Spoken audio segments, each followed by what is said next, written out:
Welcome back to the channel, guys. As always, thanks so much for clicking on this video and being here. I really do appreciate you taking time out of your day to join me. Like I said on yesterday's video, the temperature here in the UK has just dropped dramatically over the past few days. I've just been out walking around the shops. I've literally just got home and my hands are like frozen ice blocks, man. Like, I was trying to unravel the cable on my microphone and like my hands just wouldn't work. But I guess that's enough of my personal problems. For those of you living in the UK, I'm sure you know what I mean. It's just freezing beyond belief. But that gives me a good excuse to order a Ravenclaw Scarf and a pair of gloves that's coming with my jacket in the next few days. So I can't wait to get my hands on those. But anyway, guys, we got some fun news to dive into. Little bits and pieces of news and information. It looks like Daniel Radcliffe wrote a letter to Dominic McLaughlin, who's playing the Harry Potter in the HBO show. So that's going to be a fun piece of news. The rift between JK Rowling and Emma Watson, we're going to kind of dive into that a little bit. And we've got some other fun little bits of news from the Wizarding World, which we're also going to take a look at. So make sure you stick around to the end, guys, because you don't want to miss this fun and exciting news here. Okay, so up first, from the Wizarding World Direct on X, Harry Potter and the Deathly Hallows Part 1 was released 15 years ago today. Looking back, what did you think of the film? I absolutely love it. I would probably say, off the top of my head, it's probably my third favorite film in the franchise. I know that's probably weird to say, but yeah, I do quite like it. I think it's quite good. I do like Deathly Hallows Part 1. A lot of stuff to enjoy about that film. It's not perfect by any means. There's parts in there that could be improved, I think. But I did enjoy it. Setting up what was to come in Deathly Hallows Part 2. Yeah, I just thoroughly enjoyed it, and I thought it was a pretty good film, and it does rank in the top 3 of my favorite Harry Potter films. But I would love to know what you guys think about it. What's your fond memories? What parts did you like? What parts didn't you like? What stood out to you? Where would you rank it on your list of favorite Harry Potter films? I would love to know what you guys have to say about that. But the fact that this movie came out 15 years ago, I mean, damn, that makes us feel old. It was only yesterday that we were talking about Harry Potter and the Goblet of Fire was released 20 years ago yesterday. 20 years ago, the Goblet of Fire. And now we're talking about Deathly Hallows Part 1 15 years ago. I mean, if that doesn't make you feel old, man, I don't know what does. It's kind of scary to say out loud. And you guys had a lot of comments about the fact that Goblet of Fire is now 20 years old. But what do you think about Deathly Hallows being 15 years old as well? I mean, feeling my age, that's for sure. But anyway, yeah, so I quickly just want to go over to this. So guys, this is what I was talking about. This is what I might order over the next few days. I would love to know what you guys think about this. So this is the Ravenclaw Knitted Crest Scarf. It's the official scarf. It comes from the Harry Potter shop. Official merchandising, £18. And I just thought it was a really nice scarf. I might get the scarf, I might get the gloves, and I might get the hat. Kind of get like the 3-piece ensemble for the winter weather that's coming. Just kind of the whole Ravenclaw winter kind of knitted get up, if you like. Keep me warm throughout the winter and kind of representing the house brand as well. I think it'll be really fun to wear it out and about and wear it on camera while I'm doing videos as well. Have any of you guys ordered anything from the shop? Let me know, what kind of experience did you have? What did you think of the items? Were they good? And you know, if you haven't, just let me know what you think of this scarf. Is it something you guys would be interested in ordering or something? I don't work for the company. I'm not trying to sell you anything. I'm purely just kind of talking about it from a fan perspective, just to let you guys know. So yeah, I may order that in the next few days. I'll let you guys know, and I may do an unpackaging of it on the channel. Again, just kind of showing you guys the quality and what it looks like, and giving you kind of an insight. So maybe in the future, you might want to order one for yourself. Let me know what you think about that, guys. Okay, moving on to this. Okay, the Goblet of Fire, we kind of talked about that yesterday, so let's keep going here. So, from Wizarding World Direct again, Lego Harry Potter years 5 through 7 was released 14 years ago. So there's a lot on the channel today talking about how old these different movies and games are, just making us feel all kinds of old, making us, you know, feel our age at the moment. So I do apologize for that, but it's kind of funny at the same time. Yeah, so years 5 through 7 was released 14 years ago. I had so much fun playing these games. I still hope they release a new version soon. So we've got some screenshots there from the game. I mean, I have to admit, I haven't been into the Lego games majorly. I've played them off and on throughout the years, but I've never fully completed one. I've never been like majorly into the Lego games. I've been around like my friend's house a few times when he's been playing it, and I've had a few goes on it. But it's not something I've like delved deep into when I was younger. because Lego wasn't really my kind of thing growing up, so I was never into the games that much, but I know that Lego and Harry Potter, man, those two massive franchises combined, it was an absolute juggernaut, and there was a massive fan base for these Lego games. So let me know, guys, did you play these games growing up? Did you play the Lego Harry Potter games? What did you think of them? Did you enjoy them? You know, what did you like? What didn't you like? And would you recommend them to someone like me who hasn't played them that much? Would you recommend me going back and maybe playing through them? Just let me know what you think. I would love to hear what you thought about the Lego Harry Potter games. And okay, let's keep going here. So this is where we're talking about Daniel Radcliffe writing a letter to Dominic McLaughlin, our new Harry Potter. So this is kind of a charming, fun story here. Daniel Radcliffe wrote a letter to Dominic McLaughlin, who sent him a very sweet note back. I hope you have the best time and an even better time than I did. I had a great time, but I hope you have an even better time. And that was from Daniel Radcliffe to Dominic McLaughlin, the two Harry Potters there.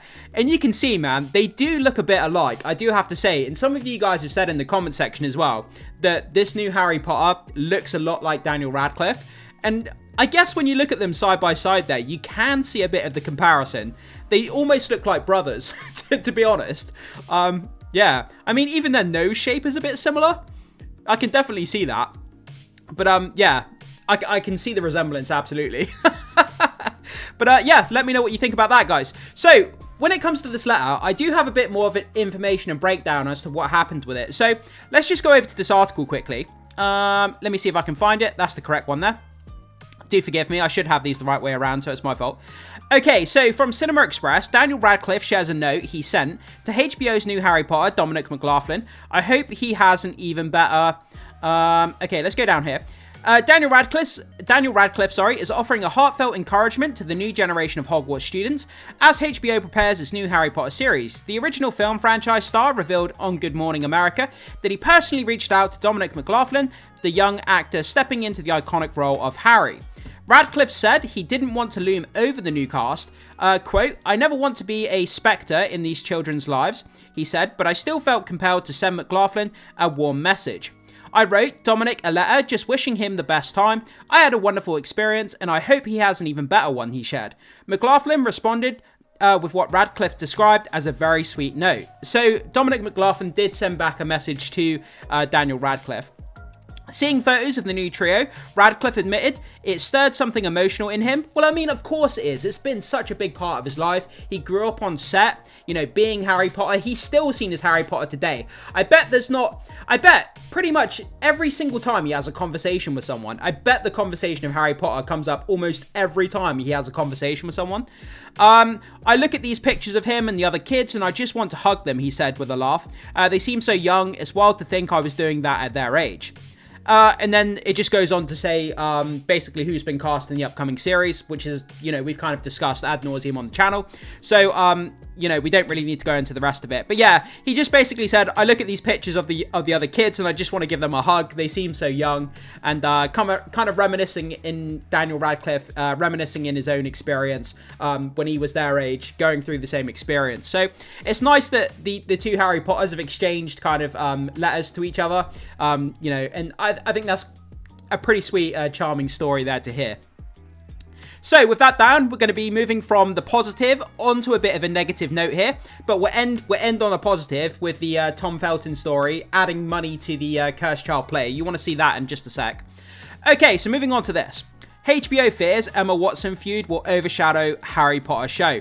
Yeah, so, I mean, unless you've been living under a rock for the past 5 years, I mean, everyone pretty much knows that Emma Watson and JK Rowling, they've been a bit, on social media, they've been kind of at each other's throats. There's nothing that's been, like, overly, majorly bad, but they've still exchanged some, like, tweets and statuses, and, you know, they're in disagreement about, you know, trans rights and things like that, and there's been a bit of animosity between the two. And some of the executives over at HBO have been worried that it could get out of control. It could get out of control between JK and Emma Watson, and it could put the show in peril, basically. And I could absolutely see that happening. So if I was an executive at HBO, I would be kind of a bit worried about that too. Okay, so HBO bosses are fearful that JK Rowling's feud with Emma Watson will overshadow the new Harry Potter TV show. At the end of September, the author of the Wizarding World book series, JK Rowling, accused the Hermione Granger actress of being ignorant amid their ongoing row over transgender views. So, by the way, I'm not here to talk about JK Rowling's views on transgender. I mean, that's up to each and every individual person, whether you agree with her, whether you don't. I'm not here to make political comments. I'm not here to support or not support her. That's up to your own conclusions. You come to your own sort of decisions about that. We're purely just talking about the feud between Emma Watson and JK Rowling here, okay? So, Miss Watson, who currently studies at Oxford University and grew up in the city, and co-stars Daniel Radcliffe and Rupert Grint have publicly backed transgender rights in the past few years. This has seen the trio of Harry Potter stars distancing themselves from Miss Rowling, who has criticised the actors in response. So yeah, there has been some, like I said, some sort of tweets and things going back and forth, but I don't think there's been anything that's been majorly malicious. There's been like nothing that's been like super bad, but still there's a bit of animosity there that could potentially spiral out of control. And when you're trying to market and trying to ramp up the hype for this new Harry Potter show, the last thing you want is JK Rowling and the original Golden Trio kind of like fighting amongst each other, because that's going to be real bad for the show. That's the last thing that, you know, they want fans' minds on. So the 60-year-old writer has previously been accused of transphobia for her views on gender identity, which she denies. This is happening as the Harry Potter brand is being rebooted with a new TV series format made by HBO and set to hit screens in 2027. An inside source has now told the Star that the HBO higher-ups are panicked that the high-profile feud between Miss Rowling and Miss Watson will overshadow the new Harry Potter series.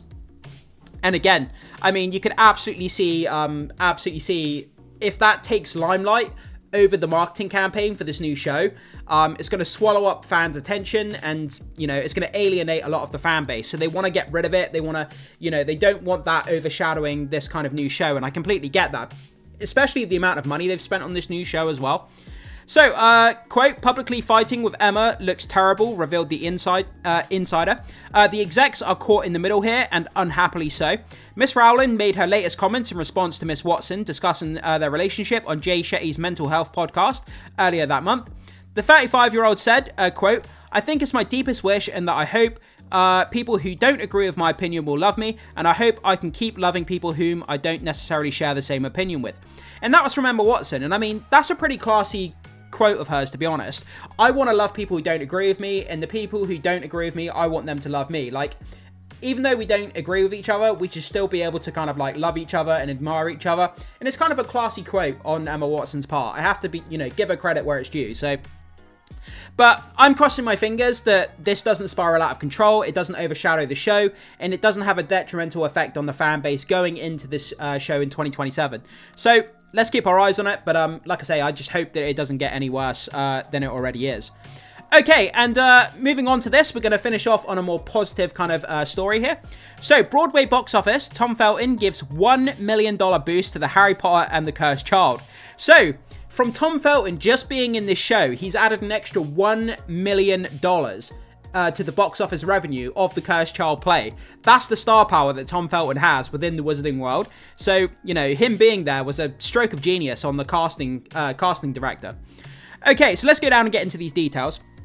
So, Harry Potter and the Cursed Child jumped up more than 1.3 million last week as Tom Felton, who played Draco Malfoy in the films, joined the cast. The play, which opened at the Lyric Theatre in 2018, grossed close to 2.6 million, making it the second highest grossing show in the industry last week. Helping aid the fact was that the average ticket price shot up to $228, from $100. So, it 2.8 times its ticket sale price. It was $100, but when Tom Felton came back and joined in, the ticket price went from $100 up to $228.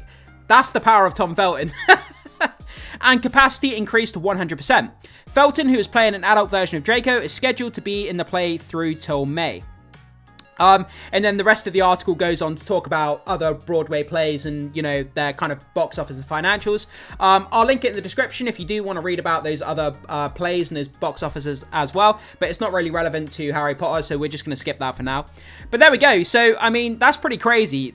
Harry Potter and the Cursed Child jumped up by more than 1.3 million last week as Tom Felton made his debut.